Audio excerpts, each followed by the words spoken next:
اعوذ باللہ من الشیطان الرجیم بسم اللہ الرحمن الرحیم یا ایہا الذین آمنوا اتقوا اللہ وقولوا قولا سدیدا یصلح لکم اعمالکم ویغفر لکم ذنوبکم ومن یطع اللہ ورسولہ فقد فاز فوزا عظیما صدق اللہ مولانا العظیم۔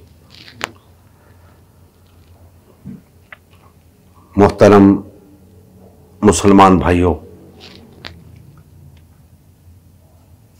اللہ تبارک و تعالی کا فضل و کرم ہے جس نے ہمیں رمضان المبارک کی یہ ساعتیں نصیب فرمائیں۔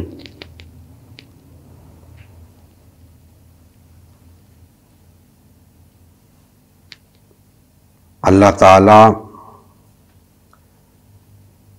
ہمیں رمضان المبارک کا صحیح معنوں میں احترام کرنے کی توفیق عطا فرمائے اور رمضان المبارک کی برکات سے نوازیں، اور اس ماہ سیام کے جو مقاصد ہیں اللہ تبارک و تعالی ہمیں ان کے حصول کی توفیق عطا فرمائے۔ میں نے آپ کے سامنے سورہ الاحزاب کی آیت نمبر 70 اور 71 کی تلاوت کا شرف حاصل کیا ہے۔ اللہ جل مجدہ نے ارشاد فرمایا، اے ایمان والو، اللہ سے ڈرتے رہو اور سیدھی بات کہا کرو۔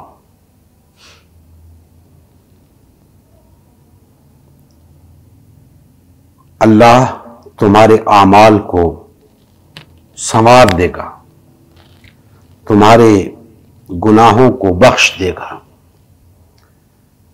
اور جس نے اللہ اور اس کے رسول کی اطاعت کی تو بے شک وہ بڑا مقام پائے گا، بڑی کامیابی پائے گا۔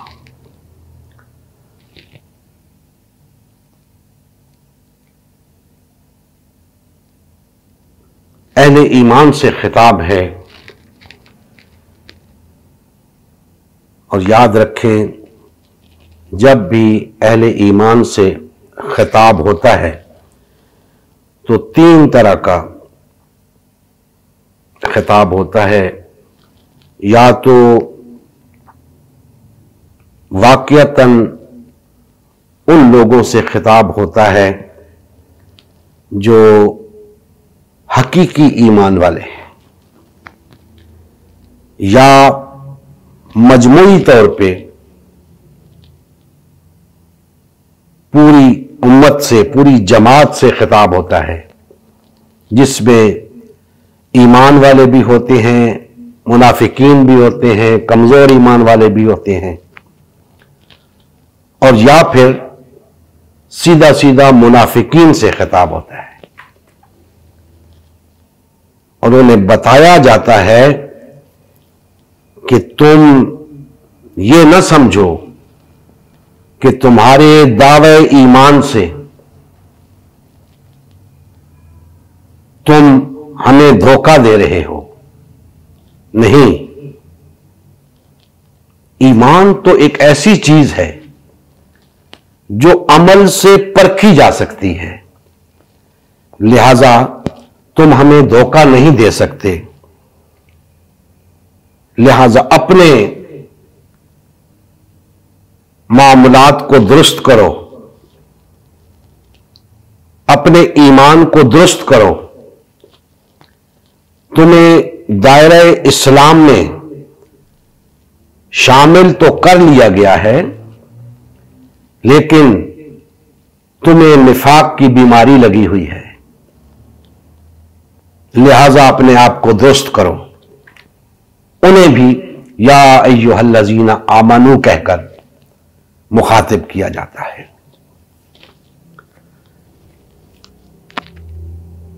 اس مقام پر مجموعی بات ہے، سب دعوے داران سے خطاب ہے کہ اے ایمان کا دعویٰ رکھنے والو، اللہ سے ڈرتے رہو، اللہ کے حقوق کے معاملے میں، بندوں کے حقوق کے معاملے میں اللہ سے ڈرتے رہو اور صاف سیدھی بات کہا کرو۔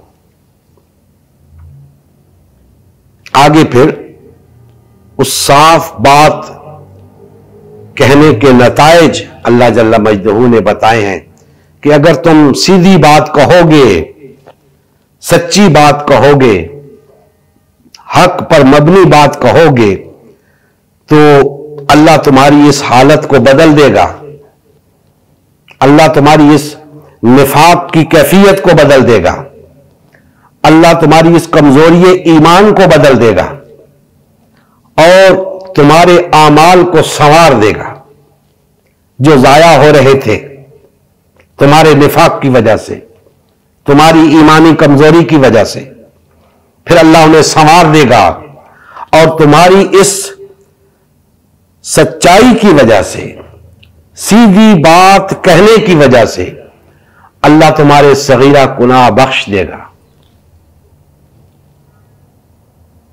اور اس کے بعد پھر اللہ اس کے رسول کی اطاعت کا ذکر فرمایا کہ جو لوگ اللہ اس کے رسول صلی اللہ علیہ وآلہ وسلم کی اطاعت میں کوتاہی کر رہے ہیں، خبردار ہو جاؤ، اس کوتاہی کا نتیجہ اچھا نہیں ہے، اس کمزوری کا نتیجہ اچھا نہیں ہے، اس انحراف کا نتیجہ اچھا نہیں ہے۔ سیدھی بات کہا کرو، سچی بات کہا کرو،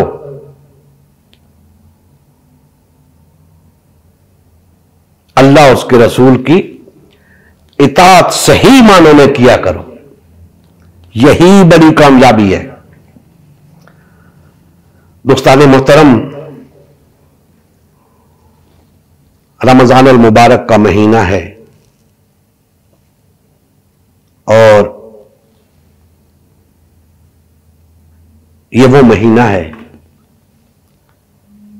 کہ اگر ہم اس کے مقاصد پر نظر کریں تو یہ پورے سال کے لیے ہماری ایک تربیت کا عمل ہے۔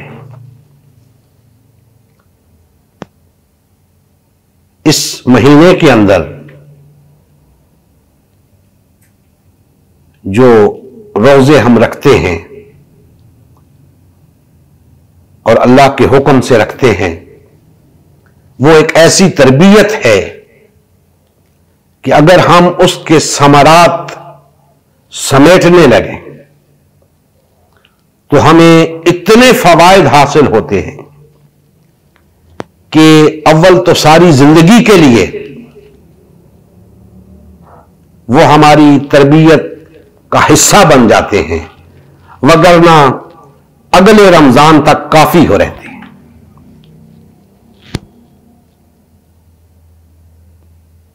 اللہ جل مجدہ نے سورہ البقرہ میں فرمایا، آیت نمبر 183 کے اندر، یا ایھا الذین آمنوا کتب علیکم الصیام کما کتب علی الذین من قبلکم لعلکم تتقون۔ اے ایمان والو، اللہ نے تم پر روزے فرض کیے جیسے تم سے پہلے لوگوں پر فرض کیے گئے تھے، تاکہ تم تقوی اختیار کرنے والے بن جاؤ، تاکہ تم پرہیزگار بن جاؤ، تاکہ تم اللہ سے ڈرنے والے بن جاؤ، متقی بن جاؤ۔ تو گویا رمضان کا مہینہ ہمیں تقوی سکھاتا ہے، متقی بننے کے لیے ہماری رہنمائی کرتا ہے، ہمیں وہ تربیت کا ماحول فراہم کرتا ہے کہ ہم متقی بن سکیں۔ یہ اس روزے کے اندر یہ تمام برکات موجود ہیں، اور روزہ صبح سحری سے لے کر افطار تک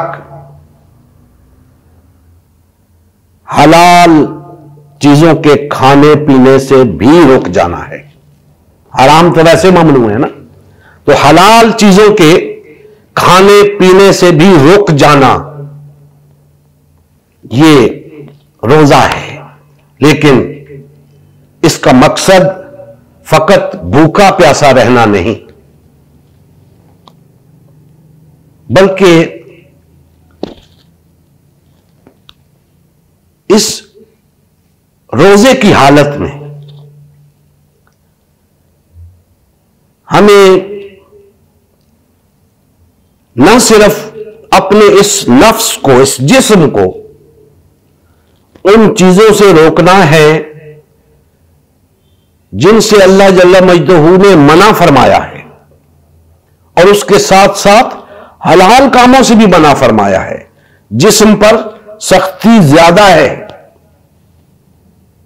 لیکن جسم کے اعضاء ہیں، آپ کے حواس خمسہ ہیں، ان کو تمام حرام چیزوں سے بچانا ہے، ان کو بھی روزے کی حالت میں رکھنا ہے، محض جسم کو بھوکا پیاسا نہیں رکھنا، بلکہ اس کے ساتھ ساتھ اپنی زبان کو بھی پاک رکھنا ہے لغویات سے، اپنے کانوں کو بھی پاک رکھنا ہے، اپنی آنکھوں کو بھی پاک رکھنا ہے، اپنے ہاتھوں کو بھی محفوظ رکھنا ہے، اپنے پاؤں کو بھی محفوظ رکھنا ہے۔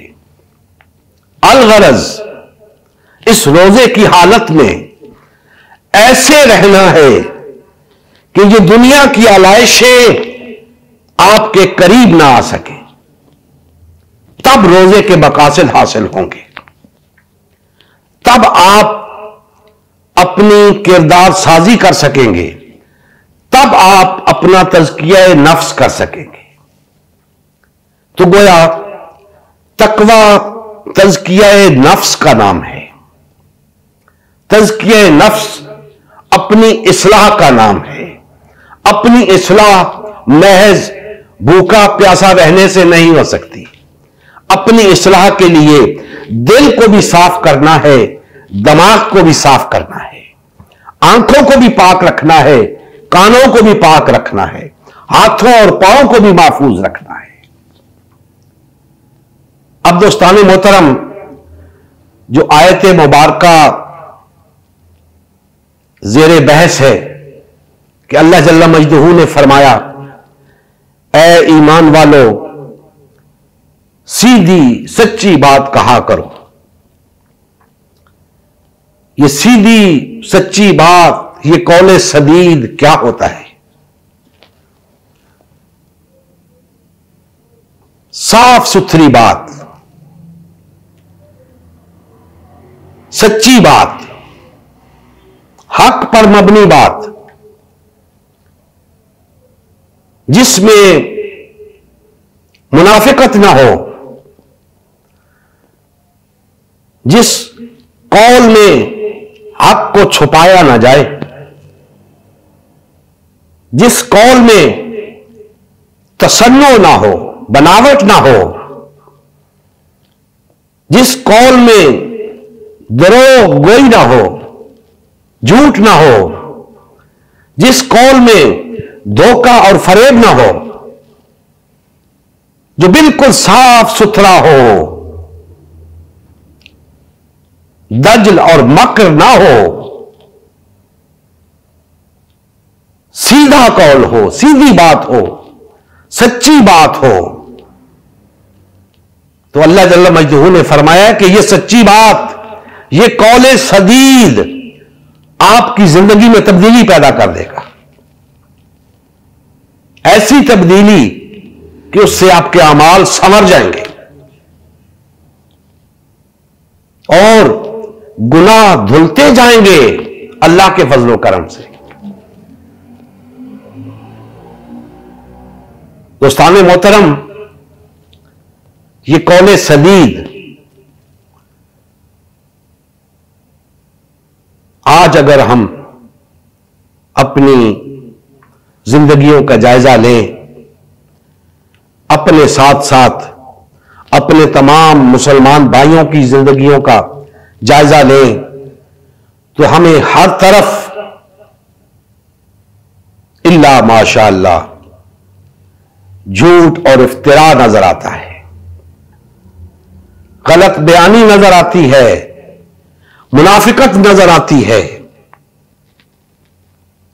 قول سدید نظر نہیں آتا.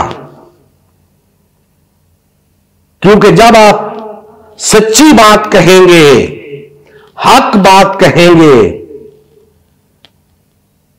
تو آپ کو اس کا رد عمل سننا پڑے گا. جب معاشرہ قول سدید سے انحراف کر چکا ہو، جب معاشرے کی عادتیں ثانیہ بن چکی ہو، دروغ گوئی، غیبت، چغلی، منافقت، تو اس وقت قول سدید اس کا پاس رکھنا بہت مشکل ہو جاتا ہے. کیونکہ معاشرے میں انہی چیزوں کو پسند کیا جاتا ہے، غیبت اور چغلی کو ہی پسند کیا جاتا ہے، دروغ گوئی کو پسند کیا جاتا ہے، منافقت کو پسند کیا جاتا ہے. حق بات نہ کوئی کہنے کے لیے تیار ہوتا ہے، نہ سننے کے لیے تیار ہوتا ہے. تو اس رمضان المبارک کا یہ ایک تقاضا ہے کہ ہم قول سدید کو اپنائیں اپنی زندگیوں کے اندر. یہ ایک تبدیلی پیدا کریں. اس کا تعلق زبان سے ہے، اس کا تعلق زبان سے ہے. آپ روزہ رکھ رہے ہیں، کھانے پینے سے مجتنب ہیں، اس کے اثرات، اس کے ثمرات زیادہ سے زیادہ آپ کے جسم پر وارد ہوں گے، اور وہ کوئی شک نہیں کہ یہ بھوکا پیاسا رہنا آپ کی صحت پہ اچھے اثرات مرتب کرے گا، اس میں کوئی شک نہیں. لیکن آپ کی روح کا کیا بنے گا؟ روح کا روزہ تو رکھا ہی نہیں آپ نے، روح پر تو کوئی توجہ ہی نہیں دی. اب روح کی غذا کا اہتمام بھی کرنا ہے، اور روح کی غذا جہاں دیگر بہت سارے امور اور عوامل ہیں، وہاں ایک قول سدید ہے، سچی بات کہنا، حق بات کہنا. یقین جانیے کہ اگر محض مسلمان قول سدید کو اختیار کر لیں اس رمضان المبارک کے بابرکت مہینے کے اندر، بھوکا پیاسا رہنے کے علاوہ اگر محض یہ ایک کام کر لیں کہ اللہ کے حکم کے مطابق قول سدید کے قائل ہو جائیں، جھوٹ سے مجتنب ہو جائیں، مکر اور فریب سے کنارہ کش ہو جائیں، چغلی اور غیبت سے الگ ہو جائیں، منافقت ترک کر دیں، ایک بہت بڑا زندگیوں کے اندر انقلاب بپا ہو جائے گا۔ اب دوستان محترم، یہ قول سدید، اس کے بہت سے تقاضے ہیں۔ جب آپ سچی بات کہتے ہیں، حق بات کہتے ہیں، تو بعض باتیں محض کہنے کے لیے ہوتی ہیں، لیکن بعض عمل کا تقاضا کرتی ہیں۔ کہنا اتنا دشوار نہیں جتنا عمل کرنا دشوار ہے۔ بعض چیزوں کے اندر آپ نے محض خاموش رہنا ہوتا ہے، بعض باتوں کے اندر محض اپنی زبان سے کہنا ہوتا ہے، لیکن کچھ امور ایسے بھی ہیں جن میں محض کہنا نہیں، کچھ کرنا بھی ہوتا ہے۔ اور جب ہم قول سدید کی بات کریں گے تو چھوٹی سے چھوٹی بات سے لے کر بڑی سے بڑی بات تک تمام چیزیں اس کے اندر آ جائیں گی کہ ایک معمولی سا کام جسے ہم معمولی سمجھتے ہیں، نیکی کبھی معمولی نہیں ہوا کرتی، لیکن ہماری نظر میں معمولی ہوتی ہے،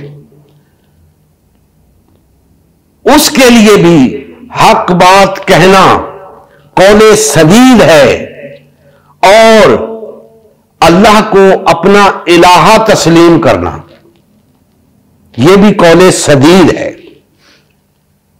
لیکن دونوں میں فرق ہے کہ وہ چھوٹی سی بات یا بڑی سی بات، اس کا تعلق محض کہنے کی حد تک تھا، لیکن یہ جو قول سدید ہے کہ اللہ کے سوا کوئی الہ نہیں، یہ محض کہنے کی بات نہیں ہے۔ اس کو تو پرکھا جائے گا، اس کو جانچا جائے گا کہ آیا یہ بات جو کسی شخص نے کہی ہے کہ لا الہ الا اللہ، یہ حق پر مبنی ہے یا نہیں؟ فی نفسہ ہی بات حق پر مبنی ہے، لیکن دیکھنا یہ ہے کہ کہنے والا سچ کہہ رہا ہے کہ جھوٹ کہہ رہا ہے۔ اب عمل بتائے گا کہ اس کا کہنا سچ ہے کہ جھوٹ ہے، عمل بتائے گا کہ یہ قول سدید ہے کہ نہیں، اس میں کوئی منافقت تو نہیں، اس میں کوئی جھوٹ تو نہیں۔ اب دوستان محترم، اگر ہم اپنے اعمال کا جائزہ لیں، اپنے اجتماعی اعمال کا، بحیثیت مسلمان اپنے اجتماعی امور کا جائزہ لیں، تو ہمیں صاف نظر آتا ہے کہ ہم نے محض لا الہ الا اللہ کا اقرار کیا ہے، عمل ہمارا اس کی تصدیق نہیں کر رہا، لہذا یہ قول سدید نہیں ہے۔ ہمیں حکم ہے کہ اے ایمان والو، سیدھی بات کہا کرو، سچی بات کہا کرو، تب تمہیں نفع ہوگا، تب تمہاری دنیا بھی سنورے گی، آخرت بھی سنورے گی۔ لیکن ہم سیدھی بات نہیں کہہ رہے، کہہ کچھ رہے ہیں، کر کچھ رہے ہیں۔ ہمیں چاہیے، اگر ہم چاہتے ہیں کہ یہ دنیا بھی سنور جائے، آخرت بھی سنور جائے، تو ہمیں چاہیے کہ جو کچھ ہم کہیں اس میں ہمارا ظاہر و باطن ایک ہو، اس میں ہمارے درمیان ہم آہنگی ہو، ہمارے ہمارے درمیان یکسانیت ہو۔ آج ہم بحیثیت مجموعی جس انتشار کا شکار ہیں، جس تفرقے کا شکار ہیں، اس سے صاف پتہ چل رہا ہے کہ ہمارے درمیان کسی قسم کی ہم آہنگی موجود نہیں، ہمارے درمیان کوئی یکسانیت نہیں۔ ہمارا بول تو ایک ہے اور وہ اپنی جگہ قول سدید ہے کہ لا الہ الا اللہ، اس سے بڑا سچ کوئی نہیں، اس سے بڑا حق کوئی نہیں۔ لیکن یہ حق قول سدید اس وقت قرار پائے گا، ہمارا قول سدید جس کا ہمیں حکم ہے، یہ اس وقت قرار پائے گا جب ہم سب اس قول کے مطابق ہم آہنگ ہوں گے، ہمارے اندر جب وحدت ہوگی، ہم ایک ہوں گے، تو پھر ہمارا وہ کہنا قول سدید ہوگا۔ اور اگر لا الہ الا اللہ کہہ کر ہم متفرق ہیں، منتشر ہیں، تو ہمارا یہ کہنا لا الہ الا اللہ کہنا یہ قول سدید نہیں ہوگا۔ اس کلمے کی حقانیت پہ کوئی شک نہیں، وہ حق ہے، ہمارا کہنا حق نہیں ہے، ہمارا کہنا جھوٹ پر مبنی ہے، منافقت پر مبنی ہے، دروغ گوئی ہے، حق کو چھپانا ہے۔ ہمیں اس کا سدباب کرنا ہوگا اگر ہم چاہتے ہیں کہ ہمارا تزکیہ نفس ہو، اگر ہم چاہتے ہیں کہ ہماری اصلاح ہو، اگر ہم چاہتے ہیں کہ ہمارے اعمال سنور جائیں، ہمارے کردار سنور جائیں، تو ہمیں اس کلمے کو اس طرح عمل کر کے دکھانا ہوگا کہ ہمارا یہ اقرار قول سدید قرار پا جائے۔ اسی طرح دوستان محترم، ہماری زندگیوں کے اندر، ہمارے اعتقادات کے اندر اللہ کی ذات سب سے پہلے ہے۔ اگر ہم اس کے معاملے میں ہی قول سدید اختیار نہیں کرتے، پھر دیگر معاملات میں کیا اعتبار؟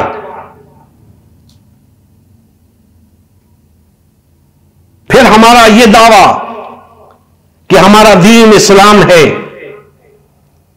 اس کا کیا اعتبار؟ کیونکہ دین اسلام کے پیروکار متحد ہوتے ہیں، ان کے اندر وحدت ہوتی ہے، ہم آہنگی ہوتی ہے، وہ ہمارے اندر نظر نہیں آتی، تو ہمارا یہ دعویٰ کہ ہمارا دین اسلام ہے یہ قول سدید نہیں ہے، کیونکہ ہمارا عمل یہ بتا رہا ہے کہ ہمارا دین وہ ہے جس نے ہمیں تقسیم کر رکھا ہے کہ ظاہر کچھ اور باطن کچھ اور۔ ظاہر میں ہم کہیں کہ ہمارا دین اسلام ہے، اور باطن میں ہم ایک دوسرے کے دشمن ہوں، ہم اپنے اپنے طور پہ اپنے اپنے ادیان کے تصورات لے کر چل رہے ہوں، ایک دوسرے سے اس طرح اختلاف کرتے ہوں جیسے مسلم اور کافر کا اختلاف ہوتا ہے، تو پھر ہمارا یہ دعویٰ یہ قول سدید نہیں ہے۔ اسی طرح دوستان محترم، ہم سب مسلم ہیں، سب کا دعویٰ ہے کہ ہم مسلم ہیں، لیکن عملاً ہم مسلم نہیں ہیں. مسلمین کے اندر، مسلمانوں کے اندر جس قسم کا عملی مظاہرہ ہونا چاہیے، جس قسم کا بھائی چارہ ہونا چاہیے، جس طرح کی محبت ہونی چاہیے، جس طرح کی وحدت ہونی چاہیے، وہ ہمارے اندر نہیں ہے. لہذا ہمارا دعوی مسلم ہونا بھی قول سدید نہیں ہے. ایک دوسرے کو دھوکہ دے رہے ہیں ہم، اور خاکم بدہن اللہ کو دھوکہ دینے کی کوشش کر رہے ہیں، مسلمانوں کو دھوکہ دینے کی کوشش کر رہے ہیں، اپنے آپ کو دھوکہ دے رہے ہیں. نہ ہمارا دعوی اسلام قول سدید ثابت ہوتا ہے، نہ ہمارا دعوی مسلم ہونا قول سدید ثابت ہوتا ہے، نہ ہمارا اللہ کی الوہیت کا اقرار قول سدید ثابت ہو رہا ہے. تو اب پیچھے کیا رہ جاتا ہے؟ یہ اللہ کی کتاب، یہ قرآن مجید، سب کا ایمان ہے کہ یہ اللہ نے نازل کی ہے، ہماری ہدایت کے لیے نازل کی ہے، اور سب جانتے ہیں کہ اگر ہم نے اس کا دامن تھام لیا تو ہم گمراہ نہیں ہو سکتے. سب کو معلوم ہے یہ ہماری ہدایت کا منبع ہے. اگر ہم اس کے پیروکار ہو گئے، اس کی اتباع میں لگ گئے، ہماری دنیا بھی سنور جائے گی، آخرت بھی سنور جائے گی. اس کے باوجود ہمارا عمل اس کے خلاف ہے. اس کی تعلیم یہ ہے کہ سب مل کر اللہ کی رسی کو مضبوطی سے تھامے رکھو اور تفرقہ نہ کرو. ہمارا عمل یہ بتا رہا ہے کہ ہم وحدت کے قریب سے بھی نہیں گزرے اور تفرقے میں اس طرح مبتلا ہیں جیسے تفرقہ ہی اس کی تعلیم ہو. تو دوستان محترم، یہ رمضان المبارک کا مہینہ ہماری تربیت کے لیے ہے، سال بھر کی تربیت کے لیے. اور یہ محض زبان کا تقویٰ آپ کے سامنے عرض کیا ہے کہ اس زبان کو اتنا محفوظ کر لیں کہ قول سدید کے سوا یہ کچھ نہ بولے. آپ کی زندگیوں میں انقلاب بپا ہو جائے گا.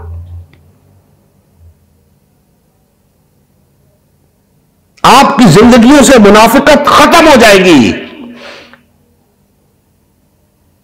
جھوٹ کی عادت ختم ہو جائے گی. جب آپ نے زبان سے جھوٹ بولنا ہی نہیں، اللہ کے خوف سے، اللہ کے حکم سے، تو پھر آپ کی زندگی کے اندر تبدیلی آئے گی. وہی تبدیلی آپ کو متقی بنائے گی، وہی تبدیلی آپ کو کامیاب کرے گی، اس دنیا کے اندر بھی اور آخرت کے اندر بھی.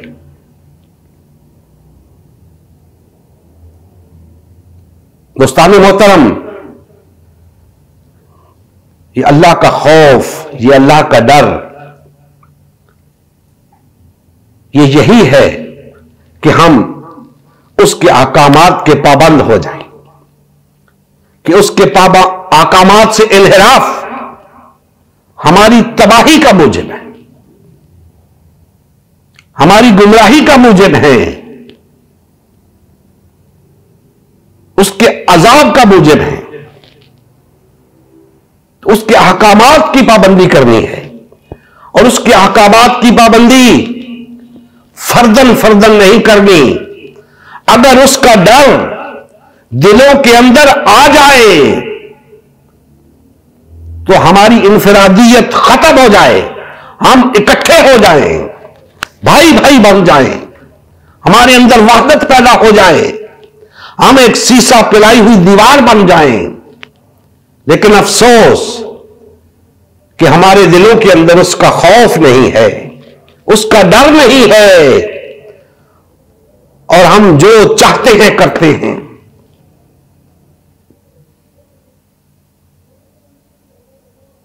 جب زندگی کے اندر کئی ایسے مواقع آتے ہیں کہ ہم جھوٹ بول رہے ہوتے ہیں، تو جس سے جھوٹ بول رہے ہوتے ہیں وہ کہتا ہے یار جھوٹ کیوں بولتے ہو؟ تو ہم زیادہ سے زیادہ کیا کہتے ہیں کہ بھائی مجھے جھوٹ بولنے کا کیا فائدہ؟ یہی کہتے ہیں نا، بھائی جھوٹ بولنے کا کیا فائدہ؟ آپ کو پتا ہے اس کا کیا مطلب ہے؟ اس کا مطلب یہ ہے کہ ابھی تو مجھے جھوٹ بولنے میں کوئی فائدہ نہیں تھا، اگر فائدہ ہوا تو پھر بولوں گا، فائدہ ہوا تو پھر بولوں گا. دوستان محترم، ایسا نہیں ہے. جھوٹ بولنے کے فائدے ہوتے ہیں، فائدوں کے لیے ہی تو جھوٹ بولے جاتے ہیں. اگر سچ بولیں گے تو شاید آپ کو نقصان اٹھانے پڑے. جھوٹ سے تو فائدے حاصل ہوتے ہیں. اسی لیے ہر شخص کے منہ سے لاشعوری طور پر یہی نکلتا ہے کہ بھائی جھوٹ بولنے کا کیا فائدہ؟ بھائی آپ کو نظر نہیں آ رہا اس وقت کیونکہ آپ جھوٹ نہیں بول رہے. جب آپ کو فائدہ نظر آ رہا ہوگا آپ جھوٹ بولیں گے. تو یہ تو کوئی بات نہ ہوئی. بات تو تب ہے کہ فائدہ نظر آئے یا نقصان نظر آئے. قول سدید کہو، سچی بات کہو، حق بات کہو، تب آپ کی روح پر اثر ہوگا، تب روح کو غذا ملے گی. فائدے اور نقصان سے بالا تر ہو کر قول سدید اختیار کرو. صرف اللہ کے تقوی کو پیش نظر رکھ کر قول سدید اختیار کرو. اللہ کے خوف کو، اللہ کے ڈر کو پیش نظر رکھ کر قول سدید اختیار کرو.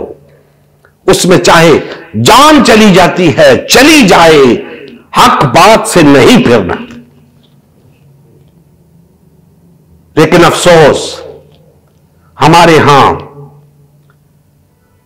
تھوڑے تھوڑے پیسوں کے عوض، تھوڑے داموں کے عوض ایمان بیچ دیے جاتے ہیں، ضمیر بیچ دیے جاتے ہیں، جھوٹ بولے جاتے ہیں، ایک دوسرے پر افترا باندھا جاتا ہے، منافقت کی جاتی ہے چھوٹے چھوٹے مفادات کے لیے. اور یہ چھوٹے چھوٹے مفادات حاصل کر کے بہت بڑا گھاٹے کا سودا کر بیٹھتے ہیں.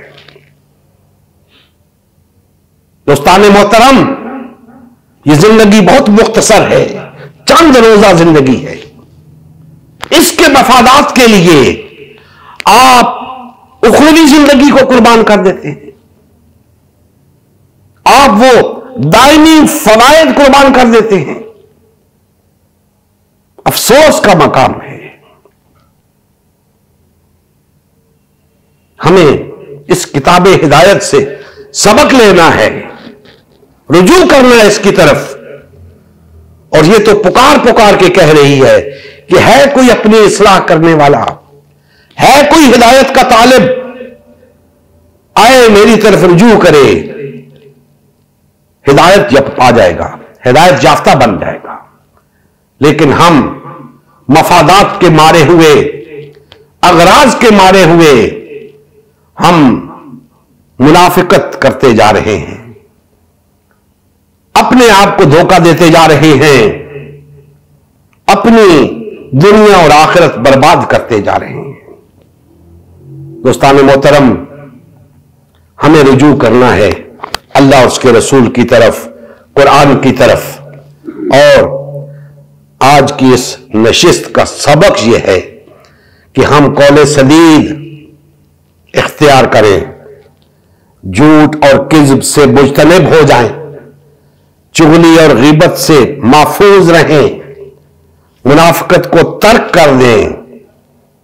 ہم زبان سے وہی کچھ کہیں جو ہمارے دل میں ہے، ہمارا ظاہر و باطن ایک ہو.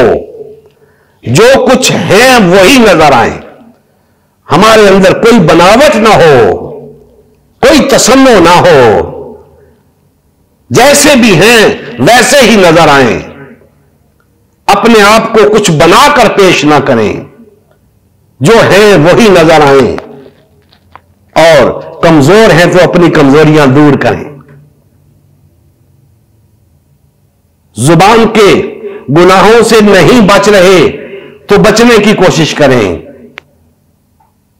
یہ مہینہ یہی سبق آپ کو دے رہا ہے کہ اپنے اعضاء و جوارح کو محفوظ کر لو، اپنی روح کو تازہ کر لو، اپنی روح کی پرورش کر لو، اپنی روح کو صاف کر لو، اپنی روح کو طاقتور کر لو۔ یہ پورا سال کافی ہو رہے گا اگر ہم نے ایک مہینہ اس روح پر توجہ دی تو کافی سارا کام بن جائے گا۔ اللہ جل مجدہ ہمارے حال پہ رحم فرمائے اور ہمیں کما حق ہو اپنی اصلاح اور اپنے تزکیہ کی توفیق عطا فرمائے، اور اس قول سدید کو اختیار کرنے کی توفیق عطا فرمائے جس کی بنیاد پہ ہماری دنیا بھی سنور سکے، آخرت بھی سنور سکے۔ وما علینا الا البلاغ المبین۔ نبی کریم صلی اللہ علیہ وآلہ وسلم کی زندگی کا مقصد غلبہ دین اسلام تھا۔ اس مقصد کے حصول کے لیے امت مسلمہ کی تشکیل ہوئی۔ امت مسلمہ نے نبی کریم صلی اللہ علیہ وآلہ وسلم کی سیادت و قیادت میں اسلام کو غالب و نافذ کیا۔ جب تک امت مسلمہ میں وحدت رہی، اسلام کا غلبہ برقرار رہا۔ جیسے ہی امت مسلمہ میں تفرقہ رونما ہونا شروع ہوا، یعنی پارٹی بازی شروع ہوئی، اسلام کا غلبہ جاتا رہا۔ آج غلبہ دین اسلام کی بحالی کی واحد صورت امت مسلمہ کی تشکیل نو ہے۔ الحمدللہ ہم نے غلبہ دین اسلام کی بحالی کے لیے اللہ اور اس کے رسول صلی اللہ علیہ وآلہ وسلم کی جماعت امت مسلمہ کو بحال اور فعال کرنے کا بیڑا اٹھایا ہے۔ یہ فقط ہمارا ہی نہیں بلکہ تمام کلمہ گو افراد کا اولین فریضہ ہے کہ ہر قسم کے باطل اور طاغوتی نظام کے خلاف اٹھ کھڑے اور غلبہ دین اسلام کی بحالی کے لیے فرقہ واریت اور پارٹی بازی سے کنارہ کش ہو کر صرف اور صرف امت مسلمہ کو بحال اور فعال کرنے میں اپنا تن من دھن لگائیں۔ آئیے اس مشن کا حصہ بن کر دینی غیرت اور حمیت کا ثبوت دیتے ہوئے اپنا فرض منصبی ادا کیجیے۔ مزید تفصیل کے لیے ہمارا یوٹیوب چینل امت مسلمہ سبسکرائب کیجیے، ہمارا فیس بک پیج امت مسلمہ کی تشکیل نو لائک کیجیے، اس پیغام کو زیادہ سے زیادہ شیئر کیجیے۔ سوال و جواب یا فیڈ بیک کے لیے ہمارا واٹس ایپ گروپ یا میسنجر گروپ جوائن کیجیے یا اس نمبر پر رابطہ کیجیے۔ نمبر اور تمام لنکس ڈسکرپشن میں بھی موجود ہیں۔ جزاکم اللہ خیر۔